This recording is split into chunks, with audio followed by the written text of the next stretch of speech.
Welcome to the Principal Pipeline, the Wallace Foundation's podcast. I'm Lucas Held, Director of Communications at Wallace, and I'm so glad you've joined us today for what we believe will be an informative and useful conversation. At Wallace, a major focus of ours for nearly 2 decades has been an effort to strengthen the training and support of school principals, who play an important and essential role in school success.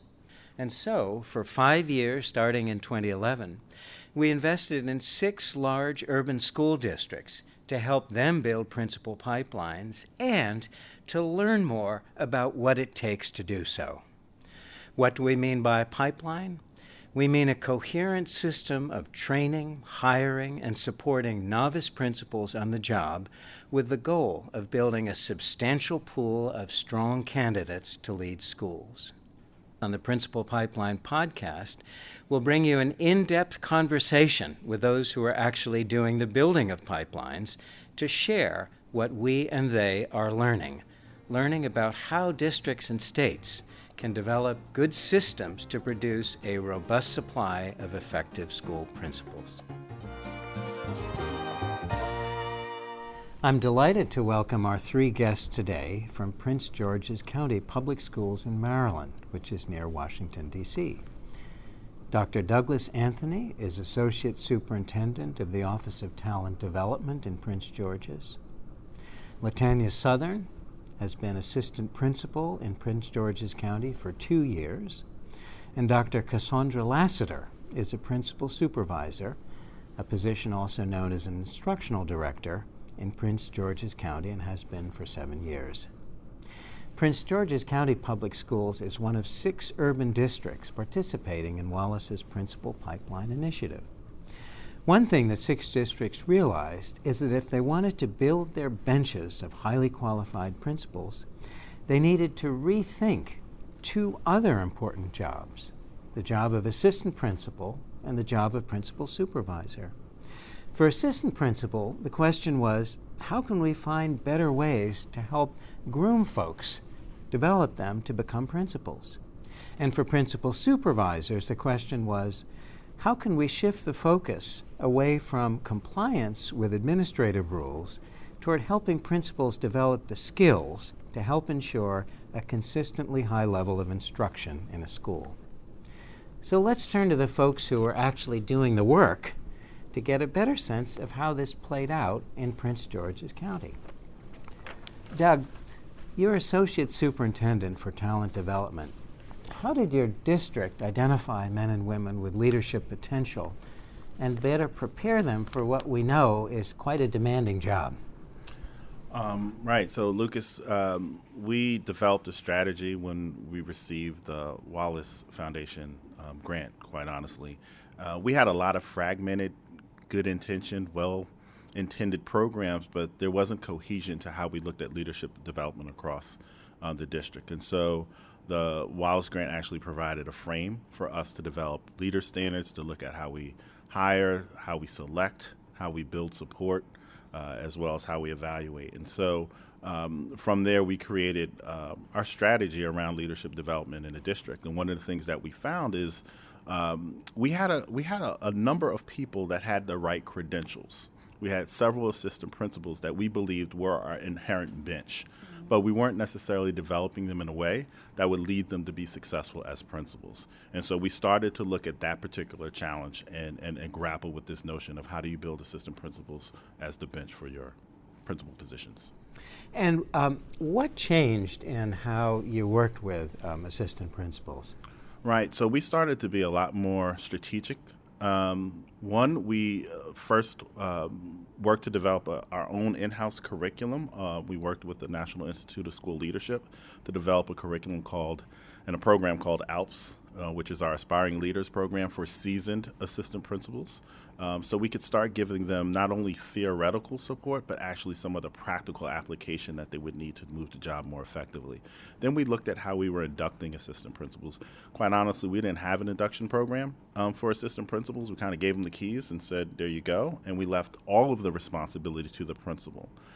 So we really started to pay attention to that from a central office standpoint. How could we provide the right level of support? We developed an assistant principal induction program for a 2-year experience, which our wonderful assistant principal here, LaTanya, is part of. She's in her 2nd year as an assistant principal. And we didn't have those types of programs of support before. So really there was no kind of consistent approach to help developing assistant principals, and that's a big change.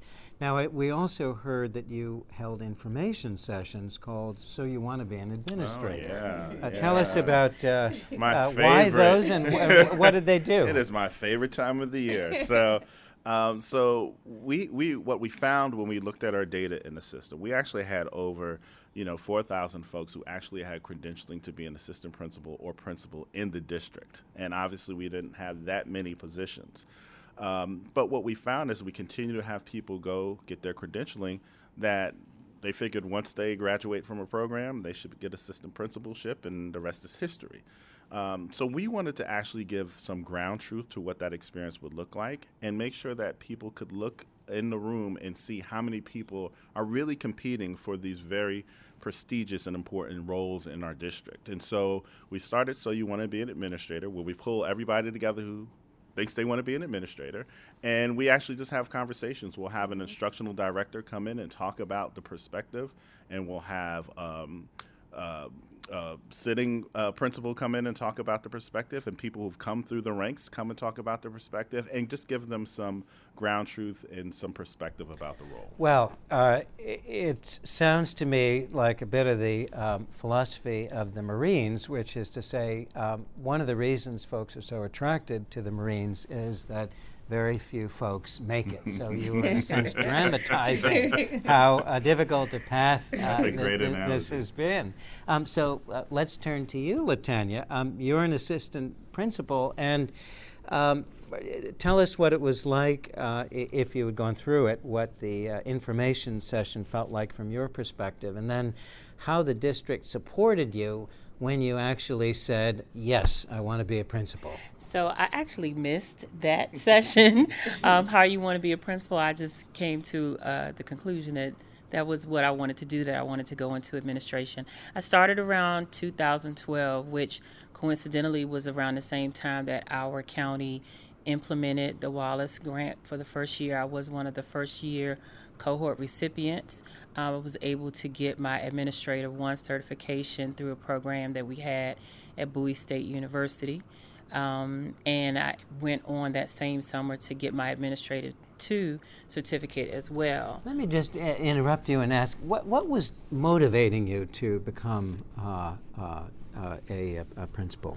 I had been teaching about 15 years, and I was already nationally board certified and was given the opportunity through multiple experiences with the county to present to other people district-wide, to run professional development and to interact with leaders. And I really felt that I had more to offer as a leader, that it would be difficult for me to continue on as a classroom teacher. And so at the end of the year, I was able to move into an instructional lead teacher position, which is a teacher leader position out of the classroom, but really working with the school building across the board. They gave me a little bit more training and a broader perspective. And after 3 years of doing that, I was able to get an assistant principal's position. However, even as an assistant principal, we get a lot of work, just as Dr. Anthony has said, through the assistant principal induction program. That's been extremely valuable for me personally, and I know with the cohort of assistant principals that I work with. So it sounds like you're really continuing to pick up new skills. Absolutely. And approaches. And that sounds exactly what the hope was, Doug. Absolutely. Let's turn to Cassandra. Tell us a little bit about what the new role or the evolving role of principal supervisors is, and why that role is important. Well, it's an important role because, especially in our district, we touch every aspect of what happens with the schools that we supervise. So currently I have 14 schools, and I have 3 new principals, and I have 1 principal that has 2 new special needs programs in her building. And so we are able to help the principals with their coaching and feedback with their teachers, modeling, developing their instructional leadership teams, scoping out new talents such as Miss Sothern, and also just doing focused learning walks and paired observations and those sorts of things to help to build their instructional leadership capacity. So this is a real process, again, of helping to continue to develop, invest in talent. Take us through what a typical day might look like. Are you in your car a lot? Oh, Are boy. you on the phone? A typical day actually starts for me 2 weeks prior because I do my calendar out 2 weeks in advance and we use the SAMS process. And the SAMS calendar helps me to really calibrate around how I'm working with different schools, how much time I'm spending in different places. So I do use that data to kind of map out the direction that I'm going to go in. And so a typical day does start in the car. It starts on the phone. It starts on the phone about 4:30 in the morning, sometimes depending on what's going on. And then I head on to the schools that I'm planning to attend. At the schools, I always have a focus around what my purpose for going is going to be: an observation, a paired walk, checking on a principal, attend a meeting. So it's pretty intense, but we definitely we manage it. Well, you definitely sound like a planner, and For sure. clearly You have the to. planning gene comes in handy here. Maybe just say a word about how, from your perspective, you've been a principal supervisor for 7 years. Yeah. Since this effort started, how has your role changed? The role has changed tremendously. There's a huge focus on coaching and feedback. We've been fortunate in our district to have lots of opportunities for professional development to make sure that we're sharpening our skills and that we're helping our principals to sharpen their skills as well. Our role is definitely operational, managerial, and instructional. We try to stay more so focused on the instructional side, but the other pieces do come into play at times. So it's evolving because there's more work to be done. We have more principals in our district now that are newer principals, and so just bringing them on board and making sure that they start out on the right foot is definitely a charge for us. That's terrific. And maybe a question for the three of you, which is what challenges do each of you see ahead for your work, Doug, in strengthening these processes continuing to strengthen the processes of assistant principal development, principal supervision, and the role itself? Yeah, I just think the complexity of like the national landscape around leadership is one that we grapple with every day. Mm-hmm. And so we have new assessments that we haven't had before. And so what does that look like in the schoolhouse? What does that look like for supervision? And how do we approach that so that we continue to have a coaching stance and a supportive stance? Mm-hmm. From a central office standpoint, I think some of the things that we're challenged by is just making sure that we're actually providing support and not dictating support. And so how do we provide the right level of guidance, tension, and pushback and feedback so that people feel us as a help and not a hindrance to doing their job? Absolutely. Sounds like a delicate balance. So, LaTanya, how are we doing in that balance? I think for me, it's making sure that I support my principal in the ways that she needs support, making sure that, of course, I compliment her instructionally and with organizational management on one end, and then on the other end, ensuring that our teachers are prepared and have the correct and the proper pedagogy so that the information and the curriculum that they're communicating and facilitating with students is rigorous and ensuring that our students are actually achieving. Terrific, thank you. How about you, Just Cassandra? simply just to add on, the theory of change in our district is around culture, data, and performance. And so we have a razor-like sharp focus on that. And to do that, it takes us leveraging the strengths and the talents of each department and how we bring on our new leaders in our buildings and in our school system and how we support them and continue to coach and to help them to develop their skills so that we continue to have this pipeline. That's what we're all about, continuing to build a strong pipeline and putting the resources that are necessary to support that work moving forward. And our structures, I think one of the structures that what's unique about the three of us is that we sit on the same leadership development team. Yep. So as an assistant principal, we have a program where we provide central office support to Ms. Sothern, and it requires the principal supervisor, a central office executive, the principal, a leadership and a coach. leadership coach, Yep. as well as an office of improvement specialist. Yes. And we actually sit with her, quarterly to look at her goals, her progress, and to give her those various perspectives that we bring to the table to improve her practice. And those structures need to remain intact. Absolutely. And these structures really sound like a cohesive approach to investing in the development and support of leaders. Maybe as a closing question, Doug and others, feel free to add to this.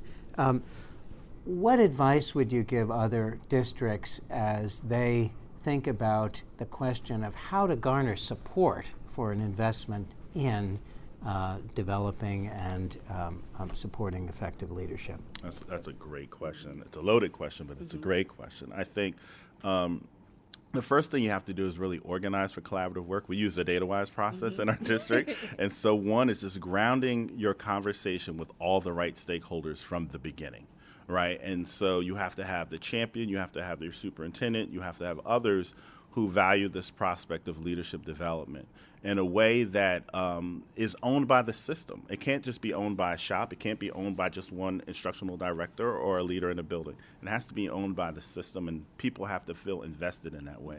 Our coherence framework gives us that space.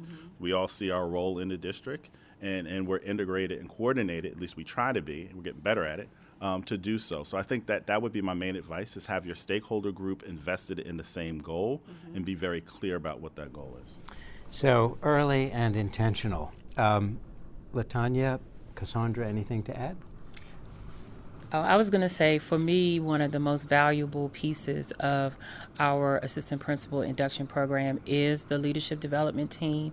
So I would say to other districts to please make sure that you do offer your aspiring principals opportunities to interact and get feedback from and be coached by people who are at different levels within the district so that they can give their different lenses and perspectives on what areas they need to do to utilize and to grow. So collaboration and teamwork. Absolutely. And having that outward mindset. So as a part of her leadership development team, one of the things that we are very intentional about is what she needs to develop and how can we be more helpful to her and not a hindrance to her continuing to grow in her practice. And we have established a culture where we're all in each other's way. We're all I'm in Doug's shop, he's in my shop, so we kind of cross-integrate to get it done.